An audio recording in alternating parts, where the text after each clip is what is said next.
Social media पर channel Mahalakshmi की ओर से आपके पास सादर जय जिनेंद्र के साथ एक अफसोस के साथ देख रहे हैं कि कोई 7वीं 8वीं सदी का दृश्य नहीं देख रहे हैं, या वो मुगलों के समय का भी दृश्य नहीं देख रहे जब हमारे मंदिर को तोड़ जाता था। अरे ये तो अभी का देख रहे हैं, आज़ादी के 78 साल बाद, पिछले साल के तो हैं।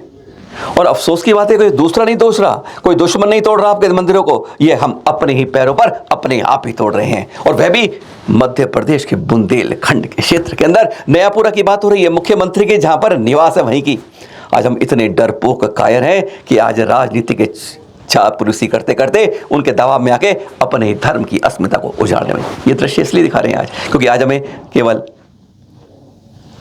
धार्मिक कार्यक्रमों में, पंच कल्याणकों में, विधानों में, प्रवचन सुनने में, वो भी मोबाइल के ऊपर, पंडाल में नहीं, इसी से हमें वक्त नहीं मिलता। और कहते हैं हम 44,51,753 नहीं 2-3 करोड़ है। आज जो यह देख रहे हो ना पिछले साल का, आज ये जगह जगह भारत में आपको अपने अपने मंदिरों में दिख जाए तो कभी आश्चर्य या रोना पीटना मत, क्योंकि आज हमारी हालत इसी तरह हो गई है कि हम इन तरह के दृश्य देखकर जैसे आदत बन गई है दूसरे से डरने की, और अपनी हिम्मत में अपने मन, आज पहली बार कहना पड़ता है, शायद सिख समुदाय में होते तो कम से कम इस तरह के दृश्य होने से बचा लेते। चलिए चलते हैं मध्य प्रदेश की औद्योगिक राजधानी में, इंदौर छावनी के अंदर देख रहे हैं दृश्य। यह है हमारा 125 साल प्राचीन है, ये दिगंबर जैन मंदिर तीर्थंकर अनंतनाथ जी को समर्पित। वैसे यह मूल नायक नेमिनाथ भगवान है। गत वर्ष प्रमाण सागर जी आए थे यहाँ, दर्शन देख के उन्होंने बाकायदा यहाँ पर फोटोग्राफी करवाई थी, वह भी दृश्य दिखाएंगे। पर आज यह मंदिर, लोग यहाँ पर देश से नहीं विदेश से भी आकर ठहराते हैं। कहते हैं यहाँ की प्रतिमा से मनोकामनाएं पूरी होती हैं, अभिषेक करके और विधान करके और पूजा पाठ करके। आज भी किंवदंती नहीं है, हकीकत है। और आज इसकी अस्मिता पर, इसकी रहने पर आज एक बहुत बड़ा सवाल या निशान है। आज देश विकास की ओर हो रहा है और हमारी संस्कृति विनाश की ओर हो रही है। आज सरकार को विकास चाहिए, हमको भी विकास चाहिए, सुविधा चाहिए, और इसलिए आज हमारे धर्म के मंदिर इसी तरह विनाश के लिए नोटिस मिल गया है तोड़ने का। इसको आज अफसोस यही है। ऐसे एक नहीं, आज बहुत दिखाएंगे आपको, आज हम एक कतार दिखाएंगे, क्योंकि आज हमें सोते सोते मुर्दों को जगाने की एक कोशिश है। यह गला पता नहीं कब बंद हो जाए, यह इसके अंदर चली सांस कब बंद हो जाए, तब तक 2-3 खड़े हो जाए, इतनी है भावना है।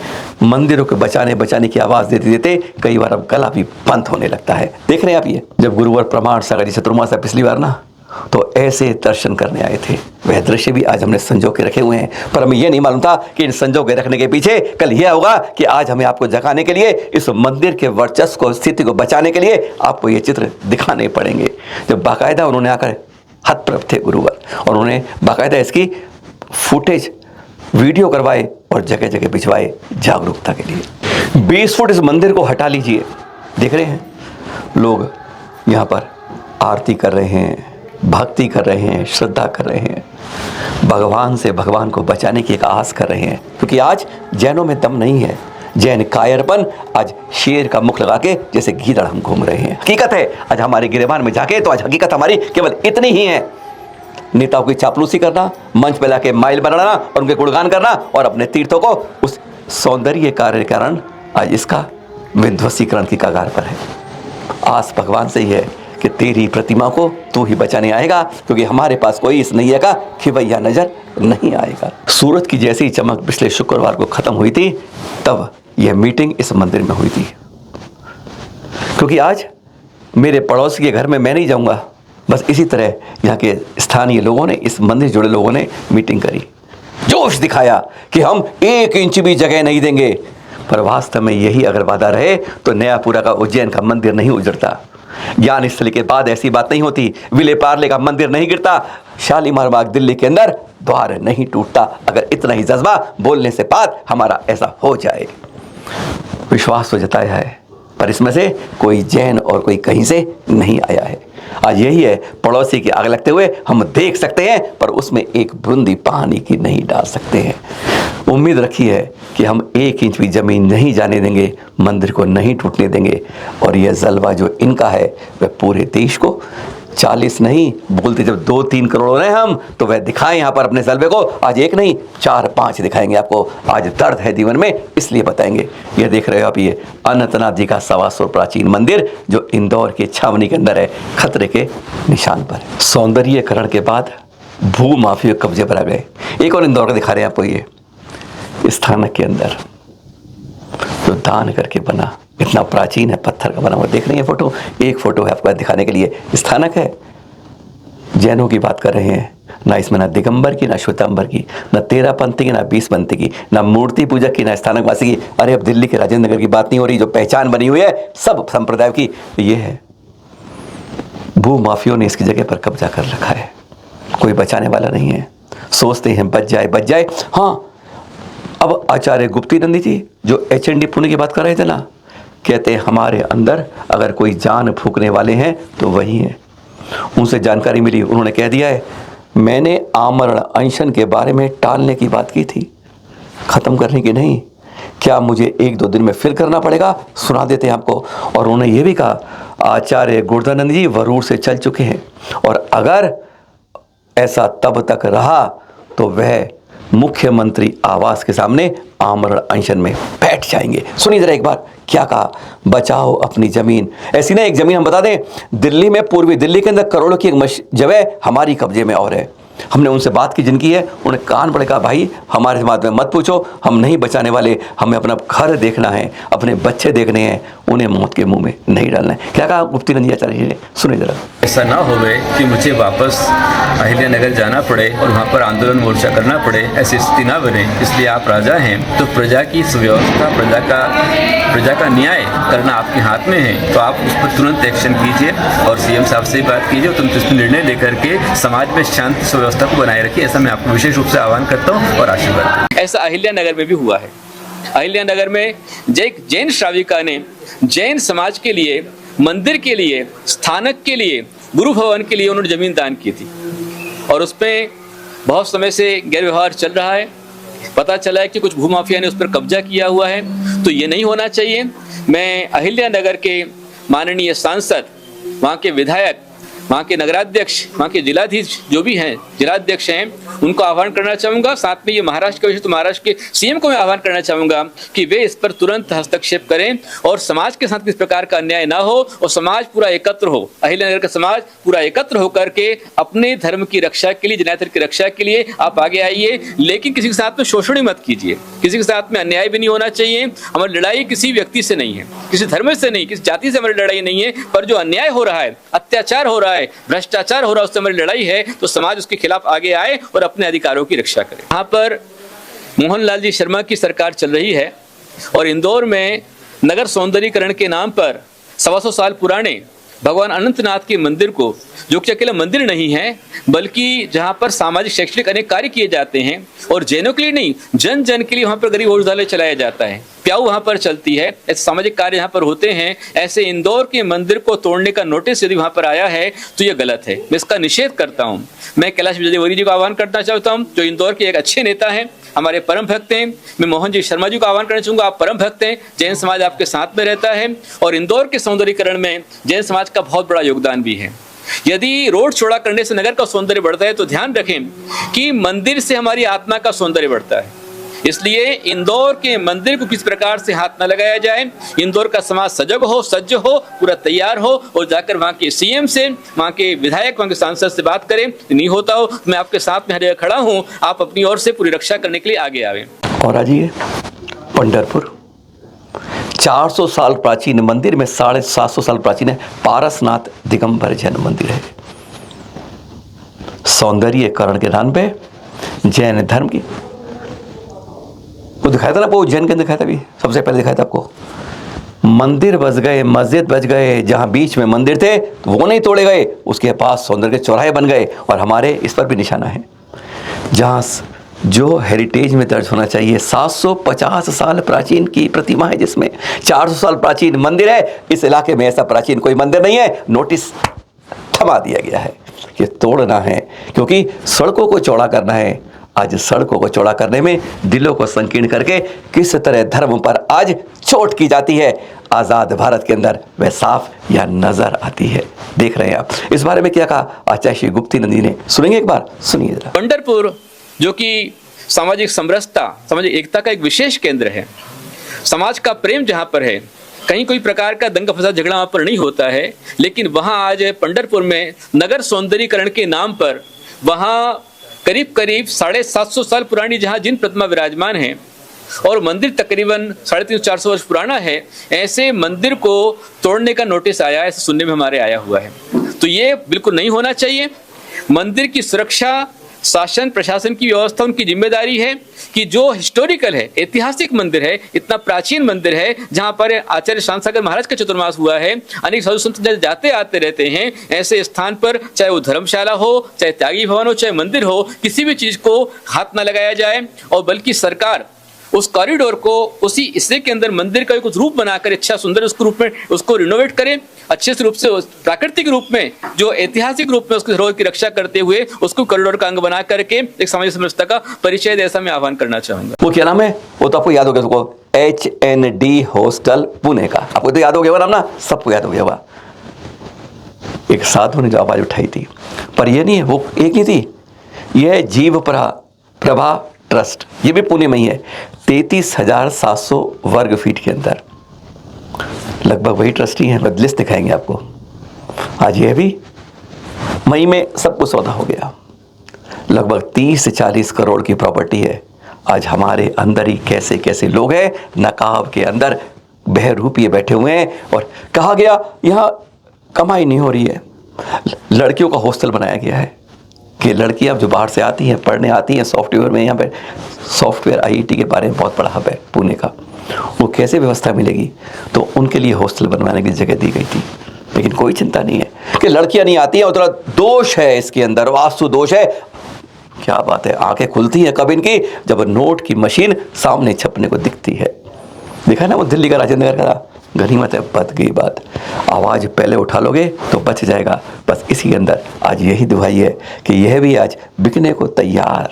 2 फोटो दिखा रहे हैं, प्रभा देवी जी, बालचंद जी विराज जी, ये हैं दानवीर जिन्होंने इसके लिए दान दे के ये जगह बनाई गई कि लड़कियां आए बाहर से सुरक्षित रूप से यहाँ रह के हॉस्टल में रह के पढ़ सकें, कुछ बड़े नाम कर सकें, और भी कई सामाजिक कार्य के लिए यह जगह दी गई थी। ये फोटो तो वहाँ लग रही हैं, पर वास्तव में इनके ऊपर हमने कालिक पोत के रख दी है। आचार्य श्री गुप्ती नंदी ये काम में बात पड़ी और वह यह 2 लड़कियाँ मिली, इन्होंने काला चिट्टा पूरा खोल के रख दिया। तो देख रहे हैं आप ये कि वास्तव में ऐसी बात नहीं है। आज भी मई से कनेक्शन बंद कर दिए हैं, एडमिशन बंद कर दिए हैं। जैसे HND में था, पंखे उतार दिए गए थे, लाइट काट दी गई थी, पानी काट दिया गया था, आज स्थिति, आज HND किसी तरह ट्रस्ट, अरे ट्रस्टी भी वही है, तो ये बताएंगे आपको। पर इन 2 लड़कियों ने जो खोमचा खोला, कहते हैं पर्दे के पीछे की असलियत दिखाई, नकाब हटा के बताई, तो सचमुच हैरान हो गए। मराठी में नहीं सुना पा रहे हैं, अर्थ बता रहे हैं। चकोर गांधी और ये देखें ट्रस्टियों की लिस्ट, सचमुच चौपट कर रहे हैं जैन समाज की नाक, संस्कृति को विनाश। और कहते हैं हमें नोट छाप कर, कितने नोट अगर ऊपर ले जाते तो सही कहते, साथ कुछ नहीं जाएगा, खाली हाथ है, खाली हाथ जाएगा। नहीं समझ आता है। हमने इनमें से कईयों को फ़ोन मिलाए, कईयों पर नॉट रीचेबल, और कुछ घंटियाँ बजती रही, इनमें से एक की भी घंटी उठी नहीं। कम से हम पूछ तो लेते, भाई ऐसा क्यों करते हो? अरे दान 1 पैसा दे नहीं सकते और दान का पैसे को लूटने में हर समय आंखें चौड़ी करके रखते हो। यहाँ भी आचार्य गुप्ती तुरंत पहुँच गए और उन्होंने, देख रहे हैं, बातचीत करके समझा उनसे। उन्होंने बताया वास्तु दोष है, नहीं आती हैं, बच्चियाँ नहीं पाती हैं, कुछ अर्जन हो नहीं पाता है, नुकसान में चल रहा है, कैसे भरपाई होगी, इसलिए बेचने की तैयारी हुई है। लेकिन आचार्य जी ने फिर भरोसा दिलाया। क्या कहा सुना देते हैं आपको। उन्होंने बताया, उन्होंने खुद जांचा कि जो हॉस्टल है पूरा स्क्वायर चौकोर में है, रेक्टेंगल में है, दोष नहीं है उसमें, आगे से है जो है, लेकिन पर आश्वासन लड़कियां आएंगी, तुम ध्यान रखो। और साफ एक ही लाइन कह दी, अगर ट्रस्टियों से, एक उनके लिए नहीं है, पूरे भारत के लिए है, अगर तुम ट्रस्टियों से कोई चीज़ संभलती नहीं है तो समाज का सहयोग ले लो, उसे बेचने के लिए, खाने के लिए मत दौड़ना। समाज के सहयोग लेके बनती बिगड़ती बातें भी अपने आप फट जाती हैं। सुनिए जरा आचार्य श्री गुप्ती नंदी से। जैसा HND में हो रहा है, वैसा ही पुणे के अंदर ही एक जीव प्रभा है। जो राजभवन के बाजू में है, ओल्ड में है, और वहाँ पर जैन गर्ल्स हॉस्टल चलता है। तो वहाँ पर भी जो है उसको काफ़ी समय मई जुलाई से उसको बंद किया गया था, और ये था कि भाई ये चल नहीं रहा है तो आगे उसको भी मतलब सेल करने की बात आ रही थी। लेकिन मैंने ट्रस्टियों को बुलाया, उनको समझाया कि आप ऐसा अनुचित प्रकार ना करें वरना आप बहुत बड़े फंदे पड़ जाएंगे, और उन्होंने इस पर जो अपना जो है कैंसिलेशन ले लिया है और बेचने के लिए कैंसिल किया है। और मैंने उनसे कहा है कि अविलंब इसको शुरू किया जाए, तो 4-5 दिनों में वो शुरू होना चाहिए। लेकिन साथ में मैं कहना चाहूँगा कि जो भी ट्रस्टीज़ हैं, यदि आपसे संस्थाएं संभलती हैं तो आप संभालें, अच्छा बढ़ाएं, नहीं संभलती है तो समाज को आप साथ में लेकर के चलें, और समाज के साथ में लेकर इसको अच्छा बढ़ाएंगे तो आपको आघात नहीं सहन करना पड़ेगा, आप पर आरोप नहीं आएगा। आरोप से बचने के लिए आप ईमानदारी से अपना काम कीजिए। ये जीव प्रभु का विषय हुआ है। हाँ, गर्ल्स हॉस्टल से वो बॉयज़ को हॉस्टल भूल गए, HND याद है ना? हाँ, खूब तालियां बजाई थी, खूब तालियां बजाई थी उसके बारे में, अरे जीत गए चैरिटी ऑफिस कर दिया। पर वो है आधी अधूरी बात थी। योगेश पांडे जी अब भी लगे हुए हैं। 15 दिन का टाइम मिला था, उसमें 2 दिन बचे हैं। बात ये थी, चैरिटी कमिश्नर ने अपनी जो अनुमति थी, संस्तुति थी, सुविधा थी, उसे वापस ले लिया था। पर इस डील को, एग्रीमेंट को, सेल डीड को रद्द करने का अधिकार केवल हाई कोर्ट के पास है। सिविल कोर्ट में एप्लीकेशन डाली है, इसकी 10 तारीख को डाली है।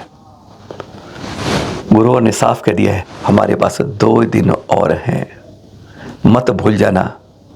जो कहा है दिगंबर संत ने वह करते हैं। आमरण अनशन पर अगर खड़ा होना है तो खड़े हो जाएंगे। मात्र 48 घंटे बचे हैं जैन समाज के पास, सरकार के पास और उन दोनों के पास। वैसे कहते हैं ना, मियाँ बीबी राजी तो क्या करेगा काजी, पर कहीं ये तो नहीं है मियाँ बीबी मिलकर खेल रहे हो खेल और सब कह रहे हो गया है मेल। हकीकत में क्या करोगे, सुन लीजिए, HND पर भी अभी साए पूरे नहीं हटे हैं। हमें आज और कल में इसका निर्णय चाहिए, क्योंकि हम लोग की अब जो है धैर्य की सीमा समाप्त हो रही है। हम लोग जो है करीब करीब समझ लीजिए कि हम 13 दिन से इंतजार कर रहे हैं, और हमारे पेटिशनर योगेश पांडे जी ने 15 दिन का समय जो है चैरिटी कमिश्नर के पास में लिया था, 2 दिन ही बचे हुए हैं। यदि इस पर कार्यवाही पूरी नहीं होती है, सेल डीड कैंसिलेशन का पूरा रजिस्टर्ड हमारे पास कागज नहीं आता है, तो 2 दिन बाद हमें हमारे एक्शन पर बैठना पड़ेगा, जो बार बार मुझे नहीं कहना है। और हमारे जो गुरु भाई हैं आचार्य गुरुधन जी महाराज, उन्होंने तो कहा है कि यदि इस पर सरकार ध्यान नहीं देगी, प्रशासन ध्यान नहीं देगा, ट्रस्टी ध्यान नहीं देंगे, तो वो स्वयं CM आवास के सामने जाकर बैठ करके अनशन करने वाले हैं। कर्नाटक से वो निकल पड़े हैं और वो अनशन के लिए यहाँ आने वाले हैं। इसलिए ऐसा नौबत ना आवे, उसके पहले ही हम चेत जावे। ये हमारा HND का विषय। एक बहुत लंबी किताब है वैसे, पर अब कल की बात कर लें, यह आपको फिर सुनाएंगे। जाग जाइए जग जाइए, कहते हैं जब लेट सो जाते हो ना तो मुर्दों का शिकार तो कायर गीदड़ भी कर जाते हैं। शेर की तरह खड़े तो होगी कोशिश। ये पर ही देख रहे हैं, कल है मंगसरी शुक्ल दशमी, पढ़ते हैं ना आप, याद है, समझ आया कुछ? मंगसर असिध दशमी के दिन ता दिन तप आचरना, नृप कुमार घर पारन कीनो, मैं पूजो तुम चरना, तुम वही राखो हो सरना। महावीर स्वामी का कल है तप कल्याणक। हाँ, एक सवाल पूछ ले आपसे थोड़ी जानकारी के लिए, कितने तीर्थंकर हैं जिनके जन्म और तप कल्याणक अलग अलग दिन होते हैं? महावीर स्वामी को तो है ही, क्या आप जानते हैं? हम नहीं जानते। हम तो केवल यह जानते हैं कि किस मंदिर को कैसे हथियाना है, कहाँ पर कब्जा करना है, कहाँ करवाना है। संभवनाथ जी, सुमतिनाथ जी, अरनाथ जी और चौथे हैं महावीर स्वामी जी। इन 4 तीर्थंकर के जन्म और तप कल्याणक होते हैं। और कल है महावीर स्वामी का तप कल्याणक। विवाह नहीं किया था, राजपाट नहीं किया था, 30 वर्ष की आयु थी, तब माता पिता की अनुमति भरे मन से उन्होंने देते हुए पहुंच गए थे कुंड गुरु के षंड वन के शाल वृक्ष के नीचे। और हाँ, सब तो हजार राजाओं के साथ गए थे दीक्षा के लिए, यह अकेले गए थे। 3 दिन के उपवास के बाद ध्यान के अंदर लग गए थे। ऐसा है कल का तप कल्याणक हमारे महावीर स्वामी का। जन्म तिथि, शादी की तिथि भूल जाइएगा, पर तीर्थ कल्याणक जरूर याद करके जरूर मनाइएगा। सादर जय जिनेंद्र।